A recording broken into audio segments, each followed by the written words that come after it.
Ya Pak Deddy jangan sampai sudah tahu pura-pura tidak tahu kan nggak bagus juga. Gitu. Saya nggak tahu Pak Menteri, jujur. Saya Ya, itu nggak aja. tahu sebenarnya kalau bukan dengan Kementerian Investasi, lalu dengan siapa Starlink ini kemudian melakukan hal teknisnya? Apakah Kementerian Informasi atau karena lebih sering Pak Luhut yang ngomong dengan Saya tidak tahu siapa yang melakukan pembahasan teknis, tapi saya tidak ikuti.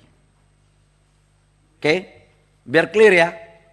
Tapi saya sangat menghargai pandangan dan pendapat dari teman-teman semua.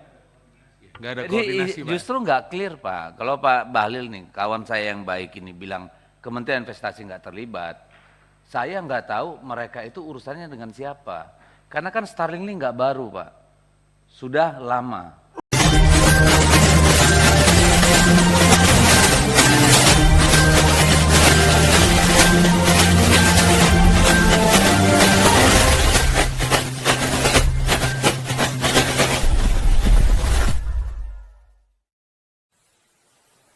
Jangan lupa subscribe. Jangan lupa subscribe. Assalamualaikum warahmatullahi wabarakatuh. Jumpa lagi dengan saya Bustaminarda, sahabat BN. Debat panas yang terjadi ketika berlangsung rapat kerja antara Komisi 6 DPR RI dengan Kementerian Investasi yang dihadiri langsung oleh Menteri Investasi Kepala BKPM Bahlil Lahadalia terjadi, dan tentu menarik hal itu untuk kita simak dalam kesempatan ini. Mari kita saksikan bersama tayangan ini dari awal sampai akhir, dengan harapan tentu kita akan dapat memahami sesungguhnya apa yang terjadi di negeri ini sekarang, terutama tentu di dunia investasi dan lebih khusus lagi di dunia pertambangan. Yang pertama pimpinan, saya ingin menyampaikan apa yang tadi disampaikan menyangkut anggaran. Rasanya sih curhat sih enggak. Cuma saya ingin mengatakan aja bahwa apapun diputuskan oleh pemerintah, karena membahas anggaran ini kan eksekutif dan legislatif. Karena kami berpandangan bahwa mitra kerja kami adalah Komisi 6, dan setiap rapat nanti Komisi 6 akan mengejar kami terkait dengan KPI. Karena itu saya stressing bahwa berapapun dikasih nggak ada masalah. Tapi tolong dicatat dalam kesimpulan bahwa kami tidak mengiyakan RKP 1.850 triliun. Kenapa? Karena itu terkait dengan pertanggungjawaban nanti untuk Komisi 6 menghajar Kementerian Investasi. Jadi saya sudah memasang blog duluan, mau dikasih berapapun nggak apa-apa, karena kami Kementerian Investasi nggak punya domain untuk menolak atau mengapa, enggak. Cuman maksud saya adalah harus berimbang antara fasilitas yang dikasih dan tanggung jawab, itu aja kok. Mau diturunkan juga nggak apa-apa, turunkan lagi targetnya. Jadi kalau saya prinsipnya itu, bahwa kemudian nanti apakah karena penilaian dari Ibu Menteri bahwa kepemimpinan kami di sini, saya pikirkan saya harus berpikir yang terjelek. Karena masa bakti Kementerian Investasi ini kan 2024 Oktober berakhir. Jadi saya tidak mau meninggalkan legasi juga yang seolah-olah menteri berikutnya itu mendapatkan hal yang tidak pas untuk kemudian saya memperjuangkan. Itu aja kok prinsipnya Pak Ketua. Jadi yang penting masukkan di kesimpulan dulu bahwa kami menerima nggak ada masalah. Jadi sifatnya menambah bebannya dinaikkan, berkurang ya bebannya juga dikurangi. Itu aja kok, nggak ada hal yang berat di situ. Yang kedua, menyangkut dengan pertanyaan dari teman-teman saya yang terhormat, Pak Haris, Pak Deddy, dan hampir semua terkait dengan Starlink dulu, Starlink, Elon Musk. Saya boleh jujur ya di ruangan ini, saya tidak menghandle langsung ini Starlink.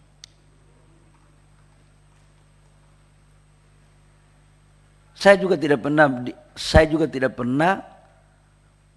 tim saya juga tidak pernah, tim pernah, kalian pernah? Enggak pernah untuk melakukan pembahasan teknis terkait dengan Starlink. Oke, saya jujur ini. Starlink ini investasinya menurut data OSS, Pak Dedi, supaya jangan ada dusta antara kita. Starlink itu investasinya 30 miliar. 30 miliar rupiah nih. Ini menurut data OSS ya. Ini menurut data OSS ya. Tenaga kerjanya 3 orang yang terdaftar. Selain dari data yang kami punya, saya nggak bisa memberikan penjelasan tambahan. Karena saya takut memberikan penjelasan tambahan yang pada akhirnya kemudian melahirkan multi interpretasi. Tetapi karena ini adalah investasi juga merupakan bagian tanggung jawab kami untuk menjelaskan kepada Bapak Ibu yang mulia pada hari ini. Prinsipnya adalah selama tidak menyalahi aturan dan itu dibuka sesuai dengan aturan, maka kami akan melakukan proses. Tapi kalau ditanya kenapa dan bagaimana, itu posisi kami karena jujur kami tidak pernah membahas hal ini secara teknis. Jadi kami tidak tahu, tidak terlibat. Saran saya, coba tolong tanyakan kepada yang terlibat saja. Jadi tapi saya, Pak Dedi lebih tahu daripada saya. Saya juga karena lewat OSS aja, jadi OSS itu kan siapapun di belakang di ruangan sendiri pun bisa langsung masukkan data itu ke OSS. Karena izinnya sekarang kan tidak perlu ketemu Menteri Investasi juga keluar kok selama memenuhi aturan. Ya Pak Dedi jangan sampai sudah tahu pura-pura tidak tahu kan nggak bagus juga. Gitu. Saya nggak tahu Pak Menteri, jujur. Saya nggak tahu sebenarnya kalau bukan dengan Kementerian Investasi, lalu dengan siapa Starlink ini kemudian melakukan hal teknisnya, apakah Kementerian Informasi atau karena lebih sering Pak Luhut yang ngomong dengan Saya tidak tahu siapa yang melakukan pembahasan teknis, tapi saya tidak ikuti. Oke, biar clear ya. Tapi saya sangat menghargai pandangan dan pendapat dari teman-teman semua. Nggak ada koordinasi, Pak. Justru nggak clear Pak. Kalau Pak Bahlil nih, kawan saya yang baik ini bilang Kementerian Investasi nggak terlibat. Saya nggak tahu mereka itu urusannya dengan siapa. Karena kan Starlink ini nggak baru Pak, sudah lama, gitu kan. Terus tiba-tiba dia dapat karpet merah dan bla bla bla. Secara teknis apakah dengan Kementerian Informasi? Ya mungkin ada hubungannya karena itu menyangkut dengan satelit ya. Kalau kami ini hanya bagian untuk pendaftaran NIB-nya saja, NIB, terus kemudian izin apa lagi? Izin dasar aja, dan itu keluar tanpa harus ketemu dengan tim pun lewat OSS udah bisa. Selama sudah ada notifikasi dari Kementerian Teknis itu sudah jalan. Jadi kajiannya itu mungkin lewat Kementerian Teknis. Mungkin, sekali lagi saya katakan mungkin, karena oleh tim saya menyampaikan juga tidak pernah membahas hal ini secara teknis. Jadi mungkin Kementerian Teknis, mungkin Pak Dedi ya. Ya pokoknya domainnya Pak Menteri nggak tahu lah. Ya domain saya nggak tahu lah. Jadi saya jangan memberikan keterangan hal yang saya tidak tahu. Tapi perasaan, suasana kebatinan saya sangat memahami. Karena betul kita juga melakukan investasi, tapi national interest itu juga saya pikir adalah bagian terpenting untuk kita bisa melakukan kolaborasi selama tidak menabrak aturan. Tapi harus ada sharing juga, itu bagus. Itu satu ya, menyangkut Starlink. Menyangkut dengan IKN dulu nih. Ini Pak Haris, Pak Amin dan beberapa Pak Dedi juga bicara tentang IKN. Investasi yang masuk di IKN sekarang pada tahap pertama itu adalah investasi PMDN semuanya. Belum ada PMA yang melakukan groundbreaking. Kemarin saya baru pulang dari sana, seminggu lalu. Hotel udah hampir jadi. Rumah sakit sudah hampir jadi. Beberapa gedung-gedung untuk sarana prasarana mendasar juga sudah hampir jadi, dan itu adalah investasi semuanya dari dalam negeri, di luar dari APBN. Kalau ditanya kenapa belum ada investasi asing, desain kita itu adalah klaster pertama ini selesai, yang disebut dengan apa, jalan utama ya, lingkaran 1. Sudah selesai, baru masuk investasi asingnya itu di lingkaran kedua, tahap kedua. Nah sekarang mereka belum bisa lakukan, kenapa? Karena infrastruktur untuk masuk di klaster pertama ini belum selesai 100%. Dan sekarang masih kita lakukan percepatan. Kemarin kami juga melakukan groundbreaking beberapa pembangunan sekolah. R&I dari Bakri Group dengan Pertamina juga lagi proses pembangunannya. Jadi kalau ditanya apakah investasi di IKN itu ada atau tidak, ada semuanya dari PMDN untuk sementara. Aslinya kapan? Mereka sudah melakukan komunikasi dengan kita kapan mereka bisa memulai. Tapi kita katakan bahwa setelah tanggal 17 Agustus baru kita lihat, karena infrastruktur mereka di klaster kedua itu baru bisa clearkan, baru bisa clear. Itu menyangkut dengan IKN. Izin Pak Menteri, maaf pimpinan, pendalaman aja. Ya, sekarang kan yang masuk di IKN itu kan APBN dan PMDN ya Pak ya. Ya saya tahu udah ada hotel tuh 190 kamar. Di luar sih belum, yang saya tahu ya. Lalu pertanyaan saya kan, kalau tadi dikatakan baru pada tahap kedua mereka masuk ke ekosistemnya udah jadi, pihak mana saja yang sudah punya komitmen untuk masuk itu Pak? Ada berapa banyak dan untuk apa saja? Kalau memang tadi kan ceritanya kan oke, ekosistem tahap pertama intinya kita bangun, lalu kemudian investor tadi berniat untuk masuk. Nah pertanyaan saya itu seberapa besar dan apa saja yang mereka akan invest di situ, dan apakah sudah ada perjanjian atau kontrak atau MOU atau apa gitu Pak? Baik, izin Ketua, dengan tidak mengurangi rasa hormat saya kepada Pak Dedi, agar lebih detail penjelasannya mungkin kami laporkan secara tertulis mana perusahaan-perusahaan yang sudah membangun MOU, membangun kesepakatan dan kapan. Agar saya tidak salah dalam ngomong, karena tadi saya tidak menyiapkan data itu, karena materi rapat kita lebih mengarah kepada anggaran, jadi mohon maaf. Tapi untuk memenuhi kewajiban saya atas pertanyaan Pak Dedi, izinkan saya juga untuk memakai ruang untuk menjawab secara tertulis. Nggak masalah Pak, karena saya tidak menyinggung-nyinggung soal anggaran karena kita udah konsinyering kemarin, jadi no issue di sana.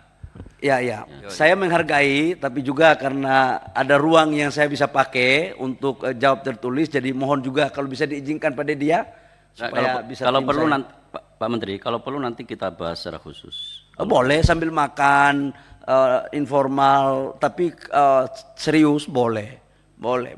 Ya kalau Pak Menteri ada waktunya aja, karena super sibuk dia. Ya kira-kira begitulah. Mudah-mudahan waktu makan tuh nggak ada dusta di antara kita. Yang berikut menyangkut dengan IUP, konsesi untuk organisasi keagamaan. Jadi begini loh, itu berangkat dari satu pemikiran Pak Dedi waktu saya jadi kepala BKPM pertama. Banyak baik individu maupun secara organisasi khususnya datang ke Bapak Presiden maupun ke saya. Apa omongan mereka? Pak, kenapa IUP itu dikasih ke asing? Terus? Kenapa IUP itu hanya dikasih ke pengusaha terus? Konglo-konglo. Kenapa kita tidak bisa dikasih? Itu aspirasi Pak. Yang kedua, secara filosofis, tidak bisa kita naifkan bahwa memang kontribusi dalam membangun negara ini itu banyak yang terlibat. Salah satu diantaranya adalah organisasi-organisasi kemasyarakatan, keagamaan, di luar daripada person to person.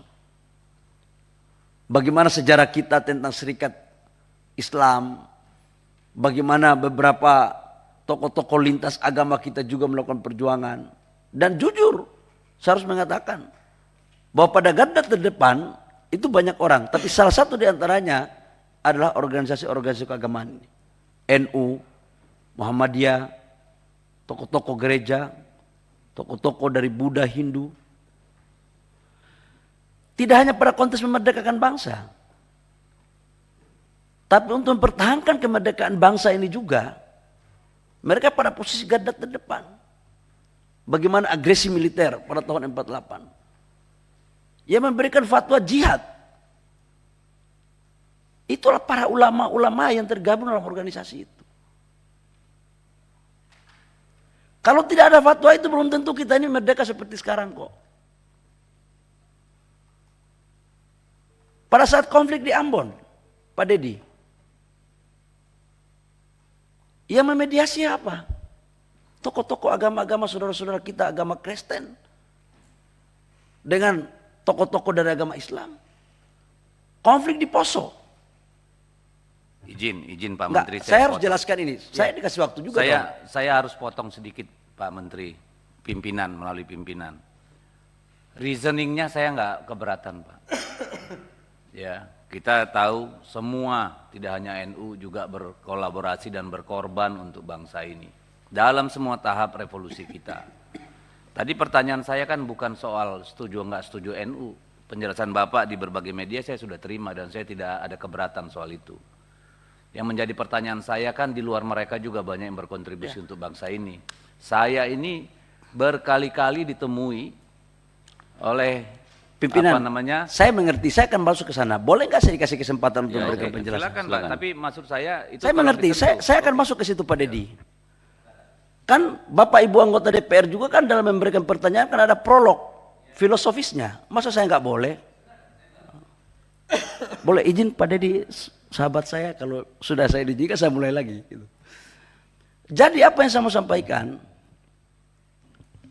jangan sampai pada saat bangsa ini masalah,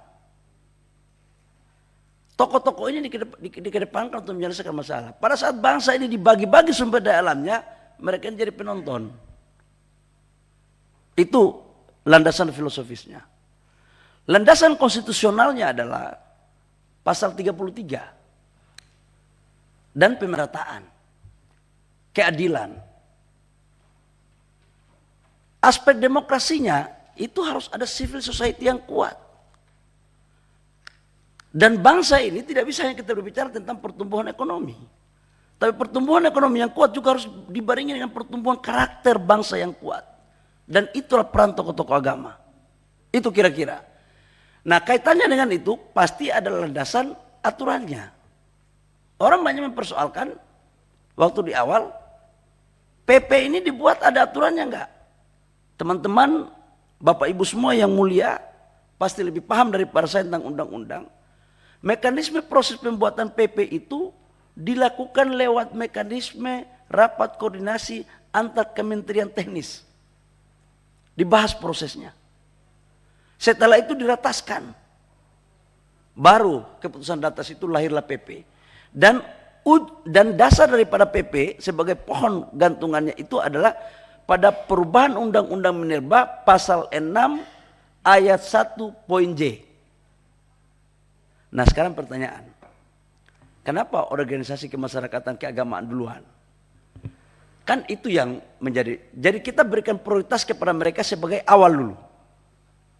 Awal kita lihat perkembangan yang kedua. Nah kaitannya dengan Pak Dedi tadi punya pertanyaan, bagaimana dengan masyarakat-masyarakat adat yang di lokasi-lokasi tambang? Ini bagaimana? Pak Dedi yang saya muliakan, Perpres 70 tentang pencabutan IUP, salah satu diantaranya adalah kita akan memberikan pendistribusian UMKM daerah. IUP ini, contoh batubara di Kaltara, nikel di Sulawesi Tengah. Ya kita kasih aja orang-orang daerah situlah. Masa semuanya harus dikuasai oleh orang Jakarta sih? Tapi yang memenuhi syarat. Jadi ada instrumennya juga Pak. Saya memikirkan tidak hanya yang besar-besar. Yang kecil juga saya memikirkan Pak. Koperasi, BUMDes. Itu salurannya nanti lewat Perpres 70. Terhadap IUP yang dicabut, kita juga akan memberikan sebagai skala prioritas kepada mereka. Artinya apa? Betul bahwa organisasi kemasyarakatan ini tugasnya bukan cari duit, betul. Tetapi harus kita ingat bahwa organisasi kemasyarakatan ini juga punya badan-badan otonom, punya badan-badan bisnis. Yang kesemuanya ini mereka bisa melakukan kolaborasi untuk saling mensupport. Jadi rasanya sih saya nggak setuju ya kalau pendapat bahwa harus yang memberikan IUP itu harus kepada perusahaan-perusahaan gede. Yang kita kasih ini ke perusahaannya. Contoh NU. NU itu membuat PT. PT yang dibuat oleh NU itulah IUP-nya kita kasih ke mereka. Dan ini sangat selektif, tidak gampang. Sebab apa? IUP itu tidak dapat dipindah tangankan. Kalau dipindah tangankan, jadilah makelar kayak begitu. Kayak tadi, bisa jual beli. Ini nggak bisa Pak. Jadi begitu IUP, dia nggak bisa dipindah tangankan. Kemudian saham pemilik daripada PT itu bisa koperasi daripada organisasi kemasyarakatan itu atau blending dengan orang yang ada dalam organisasi kemasyarakatan itu.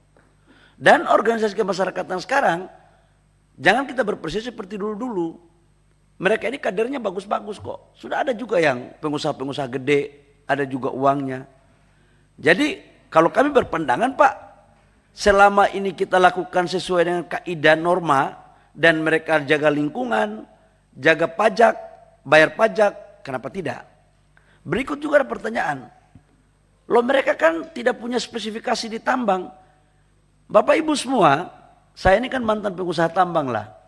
Emang saya dari Papua datang langsung jadi pengusaha tambang? Emang saya paham tambang? Enggak. Dapat konsesi, baru kita suruh kontraktor kerja. Freeport juga kan menyuruh kontraktor. Yang penting disitulah kehadiran pemerintah untuk mendampingi mereka dalam rangka mencari partner yang baik, yang tidak dimanfaatkan, tetapi bisa melakukan sharing profit yang baik. Tujuannya apa? Agar organisasi kemasyarakatan ini bisa mendapatkan dana yang independen, halal dan mandiri untuk bisa membiayai program-program mereka tentang pendidikan, kesehatan, sosial dan lain-lain.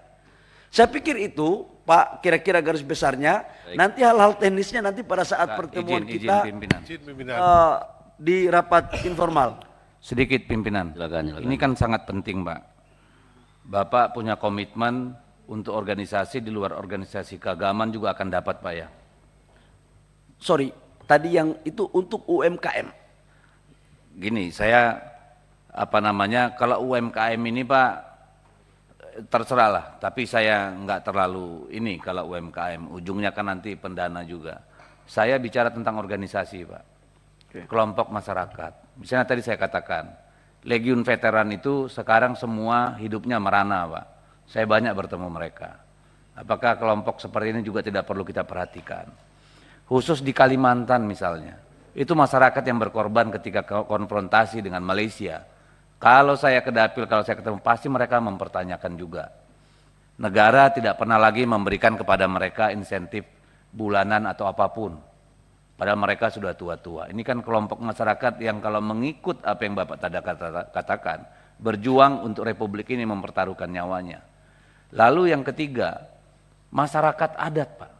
Di Kalimantan itu Pak, sampai desa-desa itu punya yang namanya lembaga adat Dayak. Misalnya, ada Dewan Adat Dayak di setiap kabupaten kota maupun provinsi. Nah ini kan sebenarnya pemilik langsung dari kekayaan alam kita itu. Ini bagaimana Pak?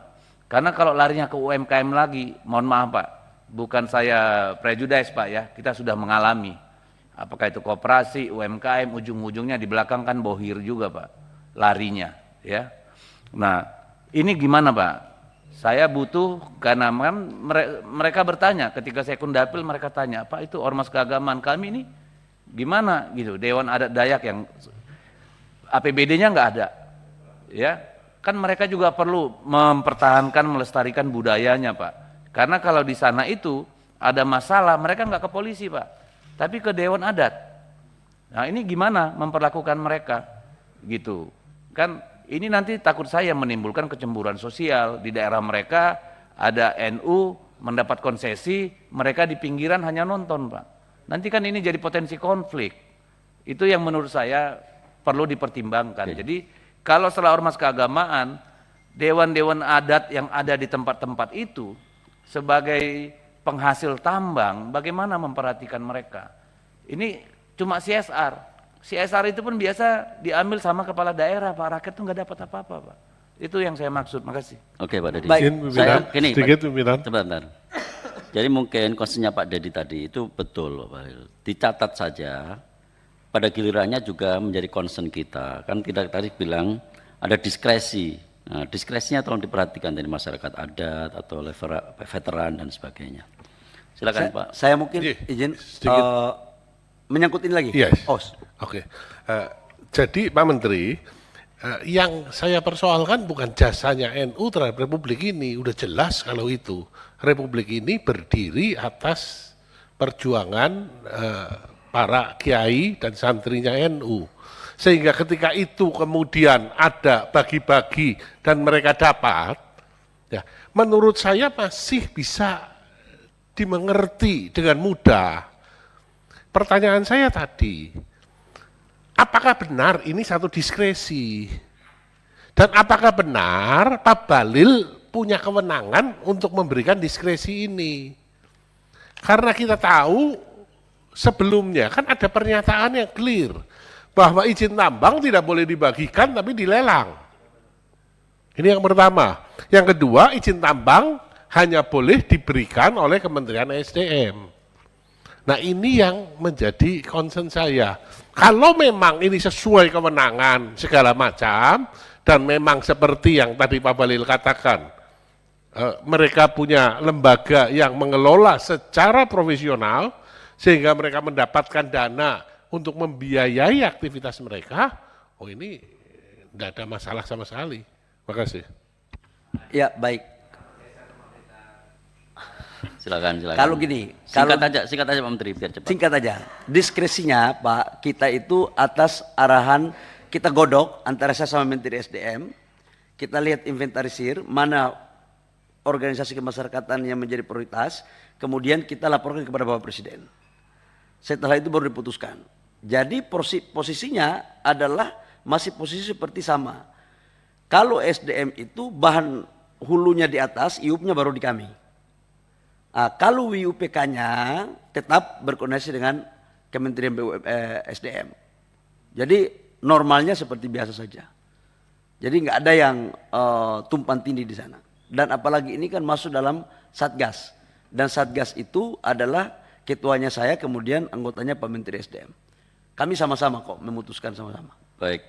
Ya. Pak Bahlil, Pak Menteri. Baik, makasih. Kita akan bacakan draft kesimpulan. Nanti yang lain-lain perlu pendalaman usulannya Pak Dedi, ya kita ngobrol lah. Kita ketemu, boleh secara serius, boleh FGD yang serius, boleh FGD yang santai juga boleh.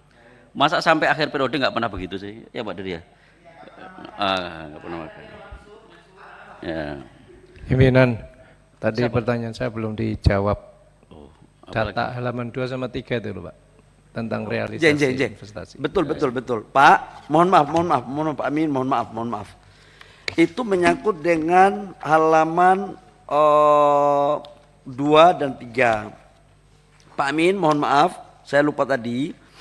Kalau yang di nomor 1, halaman nomor 2, yang nomor 1, 2, 3, 4 itu adalah RKP. Itu renstra kita sebenarnya itu Pak Iqmal ya.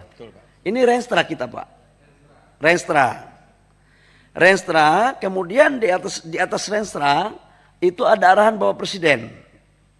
Contoh di 2021 renstra kita itu 858,5 triliun. Target Bapak Presiden 900 triliun. Kita realisasi alhamdulillah mencapai target. Kemudian renstra di 2022 itu 968,4 triliun. Realisasinya 1.200 karena ada